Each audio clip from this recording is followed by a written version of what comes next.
like the partnership side, I've not seen anything really on it. That's why your video about the YouTubers, like it's somewhat like I think that was pretty important stuff. Yeah, Good journalism. absolutely. Absolutely. So if you're looking for FTX drama, you've come to the right place. This is part two of an exclusive interview with the former employee of FTX. It was interesting because they talk about partnership thing. Let's say you go to Shohei Otani or whoever. Do they ever ask like, what is crypto? It's like, is it not like, does that conversation never come up? Like, how does that work? They yeah, like some guys kind of want to learn about it. Like we had deals with Shaquille O'Neal, Udonis Okay. Haslam, Steph Curry. Some were more pro wanting to know about it. But even in like Steph Curry's ad, for example, which was a major ad, he says he's not an expert, right? And he So also says I crypto's can't. not boring, is what he says. Yeah, and it's definitely not boring if you like losing money or making a tons of money, right? It's the Wild West, but and FTX was sort of like that in some ways, where we were just like, we're going to go to everyone we can all the time in promotion, and we're going to try to promote our brand.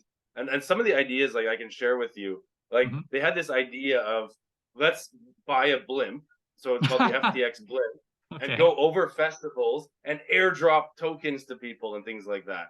And I actually posted in the Slack thread. I go, isn't it kind of like, doesn't it seem ridiculous that like we're just like showering money on people, and it's like it's in most ways I found it like offensive. I said this is like if I'm a consumer, I'm like, how the hell can they have so much money that Yeah. they can Yeah. literally just shower it among the people on the things? So some of these ideas that we had, and one more that you should know about that I think is relevant, and it's never been told story, was we signed a deal with a major company there, and Hmm. we signed it for $50 million 5 year title sponsor. Big deal, right? It's a lot of money to this semi medium sized sports company.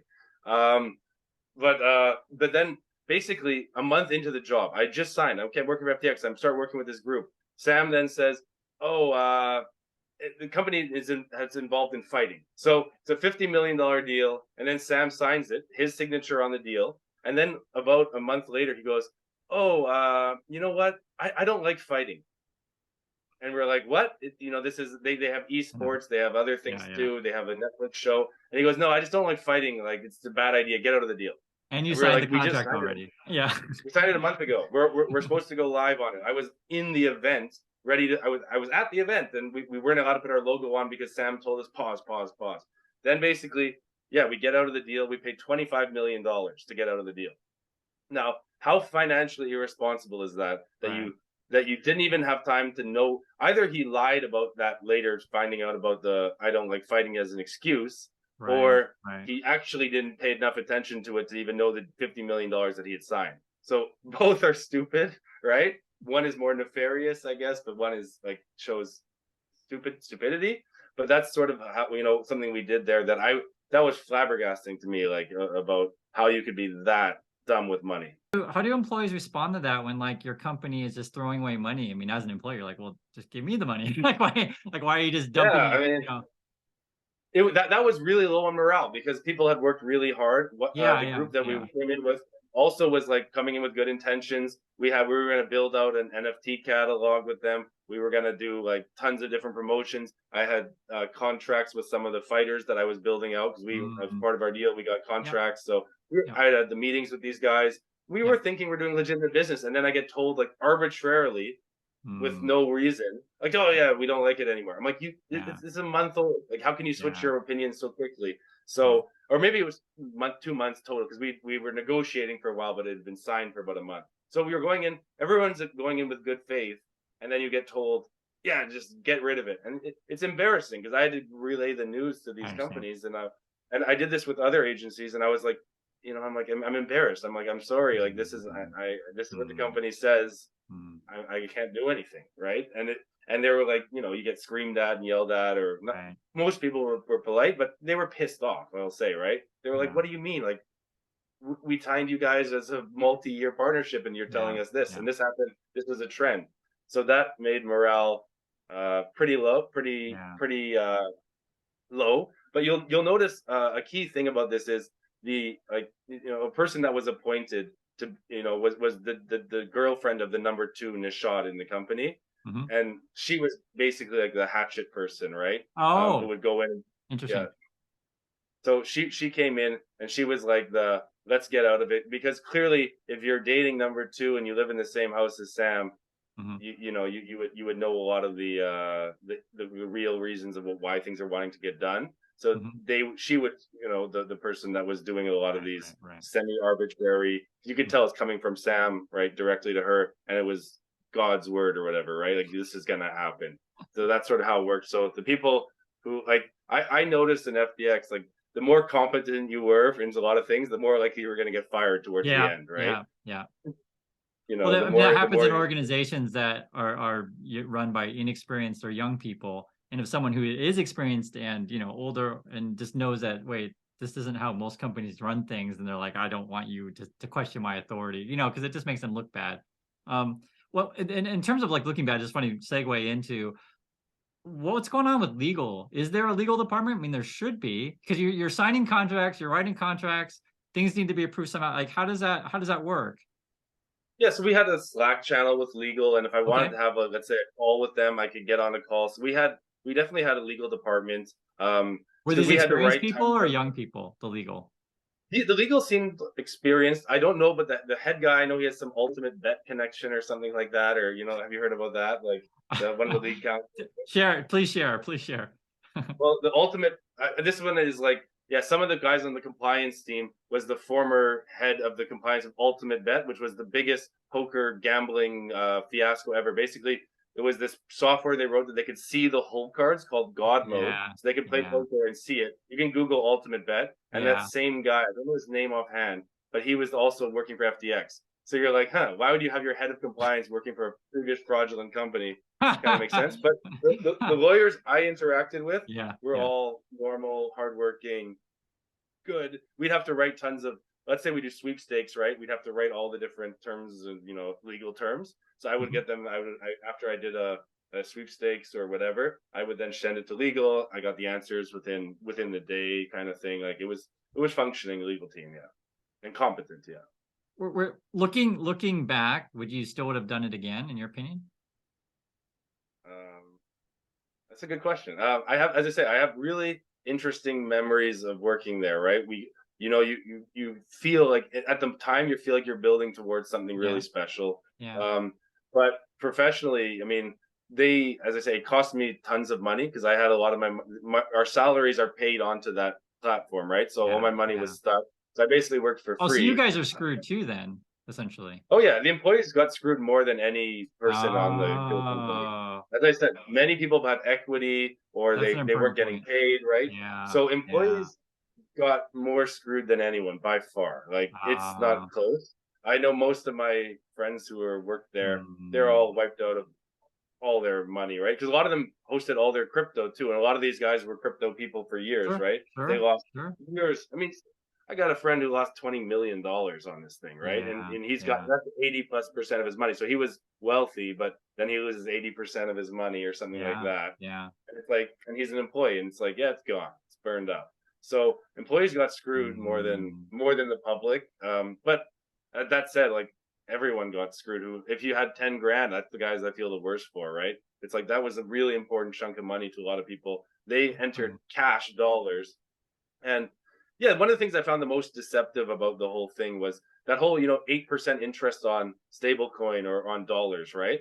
So you invested like real dollars to the company. You gave them yeah, dollars. You're not yeah, margin trading. You're not even yeah, speculating yeah, on crypto. yeah, yeah, And then and your money's just gone, and yeah. that's so terrible because I had asked where do we generate this yield from? I had asked, and they were like, "Oh, it's just a marketing expense right now. We don't even generate yield off of it." So that's how I was Mm, told because they're making so much money in other just a ventures that they marketing can give it expense. away. Yeah. Yeah, because we were never like if I had known at any stage that customer assets were not secured one to one, I would be gone from the company. Like that's a Right. guarantee because Right. that's so unethical. It's our terms of service is very clear, as you probably read it, right? Hmm. Customer assets are not treated as FDX assets; they're one to one. So I always think like if the company goes down because of whatever, okay, pay back the customers because that's Yeah. our terms of service. Right. Um, so yeah, we definitely had like to your wife's question about where the money's coming from. All we knew is like, okay, well, customer assets are safe. They are telling us they're making tons of money on like Trading fees. trading and all Yeah. these things. So we're just like, all right, I guess that's how the company works. And to your other point about like experienced people, like there's guys that work for Google and other Hmm. companies, Yeah. right, that were Yeah. working there. Not many, to be honest, not many. But the ones Hmm. that did were like, like it's just different. Like, do you have like can we trust them? Because they're it was the fastest growing company in human history, right? Yeah. Like Yeah. it went from 0 to 32 billion valuation in like 2 years. Yeah. So we were like, can you question these guys because they're doing it, and they're purporting to be this successful. So obviously there must be a method to the madness. Like, sure, Mm. it's completely unconventional. It goes against everything you learned in business school and Yeah. everything. Yeah. But there Yeah. must be something they're doing because otherwise they wouldn't be this successful. The other thing I was thinking about too is, was there ever any conversations about your competitors of like, oh, we got to get Shaquille O'Neal because I heard Binance is going after Shaquille O'Neal, or we got to get this because Celsius may get him before. I mean, was there any talk about the competition, and how was those conversations? Yeah, we definitely looked at like what the deals that they were doing. We had a Slack channel and whatever on all the different brand deals that other competitors were Oh, okay. doing. Yeah, yeah. I definitely don't think there was a FOMO from us from a sponsorship because there's such quantity of deals. Like on my LinkedIn or whatever, I would get like 25 requests every day. Hey, we're an English Premiership League team. Oh, We're people were like reaching out to you, yeah, actively because looking. of course we have money, right? Yeah, So we would have of course. like we had a deal very closely signed with an elite English Premiership team, one of the top three Yeah, teams that was going to be FTX on the logo, right? yeah, yeah.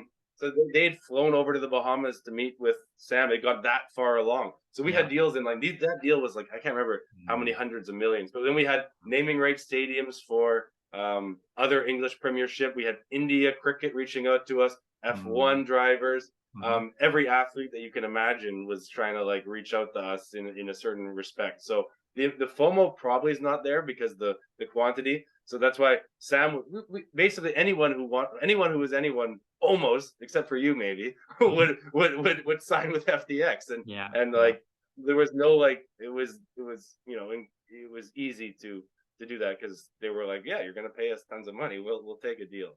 And a lot of people believed in it. So I would say some YouTubers that I know, like that I was talking to on the side, and Mhm. a lot of people who are genuine. I think they're really nice guys. They're like, yeah, I really believe in what Sam's doing and the vision about effective altruism and all this stuff. She's like, Mhm. I would love to work with you guys. So competent, smart people were definitely falling for this, and good intentioned people is what I mean. Like they genuinely because they believed in the story. Um, we're gonna give it all away, right? They believed in Elizabeth Holmes too. So That's what I mean. This is a successful yeah. this is a successful con essentially, right? Where you make people Mhm. trust you. You have this great story about founder story, and Well, they're lying to you, right? the reason why I asked about that, and this is just my own personal opinion. I have no evidence, nothing at all, and you can strike it down. But it was interesting because I was thinking to myself like, I wonder if there were Americans out there, but I guess you could say British as well, or Western people that were like, you know what, we're not going to let Chinese or Singapore people, Asian people like Binance control the crypto industry. We need to pump up our own Western. But I don't know if that's even in the conversation, or that is the kind of thing that's not said out loud. Do you Yeah, understand what I'm trying to say? definitely. We were trying to position ourselves as the strong U.S. brand, even though we were in the Bahamas. But we also had FTX US, right? So I Right. think FTX probably saw like let's most of our revenue actually came internationally, but there was a big emphasis on the U.S. market. Like probably like Coinbase is number one in the United States, maybe, or Binance. I'm not sure exactly. Or Hmm. Binance US, right? But yeah, that would be a speculation that I also couldn't verify or not. But Yeah, it was yeah. definitely in the cards that like we want to present ourselves. Our marketing push was we're regulated. We're the safe guys you can trust, right? The Hmm. other guys are the Wild West. Okay. Crypto.com. Like Yeah. we are the safe bet. And Yeah. and a lot of some organizations that I'll tell you about, they actually like they have a deal. Crypto.com's with them. We're with them. We're kind of bidding it for them. You talked about that before. Hmm. And Hmm. they said we chose you specifically even at a less valuation on some deals because we think we want to associate with your brand more. Like we were kind of worried about xyz.com or whatever, right? You can fill in the blanks there, but we're worried about them. But we think Sam's vision and FTX. Mm, We think you're the brand that's going to win out in the long run.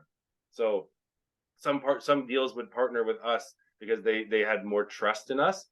mhm. Obviously, they're regretting that now, but the image was great, right? Like it got people to buy into it. And if everything we like, as I say, if they just didn't do that mistake, or we can call it mistake or illegal Mhm. action of transferring customer funds, this company had good people, and it could have evolved and been real. Like it wasn't.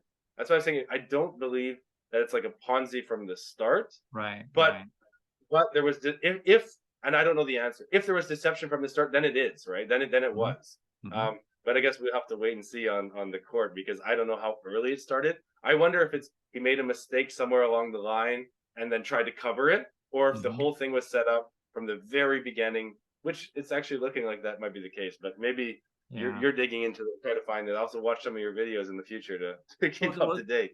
I mean, definitely the big reveal was just hearing that employees had also gotten screwed. And this is part of what I was thinking about was among talk around people who are working for the company, were people saying, "Hey, I'm going to be part of the next Google," or were people like, "Hey, I'm going to be rich"? Because or I mean, I guess it could be both, right? I mean, I'm not quite sure the conversations because you are saying that people are excited to be part of a young company that's growing fast and is going And to. 250 employees, right, globally. So Mhm, when you think about it, like that's the reason I left the company, and I was the sales director for Asia for a company that has 100 years of history, and I was doing really well in my career. But I mhm. said, listen, like I'm relatively young. I've got a chance to join this young company, which has Yeah, potential to be the yeah, biggest financial company ever. So I was thinking, if you get in with like, yeah, the next Apple or the next, yeah, yeah, whatever, it doesn't matter, tech company, call it that, right? mhm, This is something that could be really fun to be a part of. Like yeah, yeah. who doesn't want to be like the Mark Zuckerberg's number 12 or something at Right, Facebook, right, right? right, Like right, you're gonna get to build incredible things like Chamath, right, whatever, right. what's his last name, the guy. Yeah, yeah, yeah, So yeah. I'm saying like you get to go in there and you're thinking to yourself like, hey, if for myself, I'm like, if I can do, like, I wanted to come in, make this partner. Like, I saw how disarrayed the partnerships was, and I was like, I'm Mhm. gonna do my absolute best to like Yeah, make yeah, this company better. yeah, Make yeah, hey, stop signing these stupid deals. Let's yeah, improve our processes. yeah, Let's do yeah. all this. But as you can tell, in a semi-scam company, that Mhm. talk doesn't really get you too far because they're not that they don't really care about it, right? So I went in there with like that's why I'm not Yeah, worried about any repercussion because I'm like I just genuinely wanted to do the best because I was like we can do so much better. I wanted to yeah, improve it, use the work I'd done with other companies, and I like built really strong relationships with our partners. I have a lot of yeah, respect for all the yeah, groups that we worked with. Very smart people yeah. on all of that. But another thing you should know is like we were massively understaffed. So I Mhm, went to an event, Major League Baseball. It was the All-Star game. So we're mhm. doing activations at different booths and different touch points, and we have a campaign around it. And Right, I'm right. having a beer at the hotel, and the guys from Chevrolet, they're sitting beside me, and he's like, "Oh, we're here too." I'm like, "How big is your team? You brought?" He goes, "Well, we have 8 Chevrolet employees working on the MLB account, and we have 20 people in the agency." And their deal is smaller than us. I'm like, oh, we have me and a guy who's like he's a very high senior position, but does this Yeah, as a yeah, hobby. yeah, And I also manage, $500 million of other portfolio. And it's like, this is not at all fair. Like, or not saying not fair. It's, you can see that FTX just did not understand this space. And mhm. like the previous guy who did understand that, who was our VP of partnerships, was randomly fired for no reason, even despite Right, doing a great job. Like he right. was really beloved. So it's like, yeah, the company just did not know how to do it. And I tried to like my goal was like saying, hey, I'm gonna do my best to get better. But as you can see Mhm. in these kind of companies, they don't care, right? And that's why when the first question I asked you was how is recruiting done and how were job offers made, that kind of thing, but it was all done through connection essentially. Yeah, So and I'll tell one of the things you can know that is I think is it's weird for a company. So I got offered a base salary of lower than my other company, okay. but I Okay. was told to get 2 bonuses per year, Oh, and they okay. were random, decided by Sam. At no there's no metrics. You have a performance Oh, review, and then they would give you a bonus based on how well the company was doing. But my friend who had hired me, or yeah, a colleague friend, he told me that the bonuses can be really big, right? If the company's doing really well, he said he had some massive bonuses. So you're like, oh, you can earn a lot. my bonus wasn't so big, and because they fired me the day before they gave out bonuses, but they ended up giving me a tiny amount later. But of course, they deferred it by 3 months, so I lost all of the bonus that was Mm. paid to me. But yeah, so that's how the company was structured. Like a lot of it was based on bonuses, and a lot of people were paid in like FTT token and a Oh, lot they of other were. kind of things. Yeah, they were given their bonuses and things like Mm. FTT, and then Mm. some. I think there were some lockup periods for certain amounts of them, or structured lockouts and things like that. So yeah, as I said, I think Did you from the get outside, benefits? Did you get any benefits? no, nothing. We were hired as contractors, so we weren't even Oh, okay. employees mostly. We had no health care, Yeah, yeah, yeah. no benefits. But I'll say the reason you asked the first question was like, would I do it again? Like, I did have amazing experience working with like, I loved working with my partners. I loved going to these events and like, feeling like you're a part of like it was. We had the brand was cool in my opinion. FTX, like we're sponsoring F1. We had Yeah, cool sure, sure. marketing. We had Yeah. Barry David ads that were like pretty well Mhm, done and whatever you want to mhm. think of them, right? Or whatever. So it's like we were definitely the cool kids on the block and people wanted to work with us mainly because we were paying them money, but secondly because they were like this is the hot stuff, right? Yeah, Like yeah. if you told people you work for FTX, people were like, wow, like that, I love that company and stuff like that. Like so that's but maybe on the outside, you coming from a different, more Mhm, skeptical mhm, background, but not mhm. many people are like that. And Yeah. because yeah, you can be skeptical of the whole point is like you could have been skeptical of Apple in the past or Facebook, but Mhm. they did succeed, right? So it's hard to know where to throw Yeah, your skepticism, right? yeah. And yeah, optically, FTX appealed to a lot of people. And then another question is probably one of the last questions is the market starts hitting down, right? So at any time that people are like, wow, Bitcoin's at 70, now it's, I don't know, we'll say 40, doesn't look so good for crypto. Maybe this isn't the future. Is that ever a discussion among employees or anyone in the company? I think the way we got around that was thinking that we're going to become more than just a crypto company in the future. I So I think see. when FTX stocks came out, you're saying, Mhm. hey, we're now going to be the major, maybe the new Mm, Robinhood, right? Because he had bought a yeah. stake in Yeah, Robinhood. sure. So you're thinking to yourself, like, okay, crypto was the boom to get us catapulted, but now we're Right. going to be maybe do more banking kind of infrastructure, more payment infrastructure, kind of PayPal, peer to peer Yeah, payments. yeah. Like so I kind of thought that was the evolution of the company. It's just like Apple makes the MacBook computer, but their real cash cow becomes the iPhone later, right? Yeah, yeah, So yeah. like Yeah. I thought that's how the company would stagger. It started in crypto, but I believed like in all the things Sam and some of the president Mhm, like Brett Harrison was like, we're going to move towards more like financial services and mhm, traditional things, which is very counter to what a lot of the Bitcoiners would actually want, right? mhm. But that's really my belief is like that that was that's how he sold the message that even if it's going down, we're going to diversify. It's still, even if it's at 14 15K, as long as we have trade volume, we're still making money. Mhm. But we will in the future, we're going to be a more complete financial company, like a traditional bank in some respects. Had you heard any I guess rumors or have any direct contact with like Salami? I don't know how to say his name, but with Ryan, Brian Salame. yeah, because the reports are now that he's turning in Sam, or he's the what's the right word to say it, the informant. That's a good word, a polite word to say. Yeah. And I kind of right now in the media is like it looks like they're essentially authorities are looking for people to give info for lighter sentences or any number of things. So I don't. Do you have any comments on these kind of things that are happening? Well, I'd say a lot of the people probably outside of a very select number, and that's the point. I won't know who the select number is who really knew the dirty of what was happening in the background. It was very small number. So a lot of senior executives were as blindsided as everyone, right? They lost their own And they personal lost money money. too. Okay. Yeah. Yeah, they were screwed. So Hmm. I don't know if Ryan was the inside of the inside, even though his title was like what co-CEO or Yeah. something Yeah. like Yeah. that. But he might not have been. So he might feel slighted too by Sam that had Ah. he might.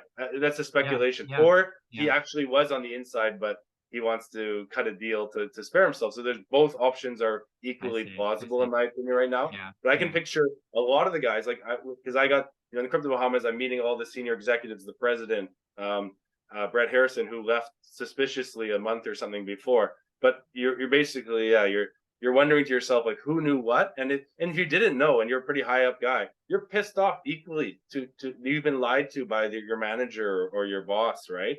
Yeah. So there's definitely, that's one of the reasons, I'm talking with you, because I also feel slighted. Like I came Yeah. in ethically to do a good job, and I'm like, they really messed us up on this one. So it's hurtful to a lot of the employees. So that's what I see in the media, like that the whole thing was a con and all this stuff. But Hmm. it's like Hmm. most people were not conning; they were actual genuine employees trying to do good work. So that's one of the things I hope you can articulate in your Yeah, message. well, That but that's probably one of the key findings of just our discussion, because it's different when you're on the inside. You just don't see it, right? It's different, but yeah, it's learning that employees had lost money too. It changes everything for the yeah. employee's point of view, right? Because That's one of the reasons I'm speaking out, because I'm like I have nothing to hide. yeah, I yeah, didn't yeah. sign an NDA, and I'm like I just wanted the truth to come out to people, and like I think like CoffeeZilla is doing a good job at holding Sam's feet to the fire. Have you seen his videos and stuff Hmm. like that, right? Hmm. And I think like you and independent, this media needs to highlight these things to people, and hopefully I don't know, like what part of your message I think is to help prevent this stuff in the future. So I do appreciate you guys spending time with us today. I hope it was helpful, useful for you. Life is a complicated thing, and one of the things that I always share with you guys is I want you to learn from not just your own experience, but other people's experiences, because there's a lot of things to learn to be successful in this world. I'm going to make a separate video regarding my thoughts overall of this whole situation and the interview. Please stay tuned, and I'll catch you guys in the next video.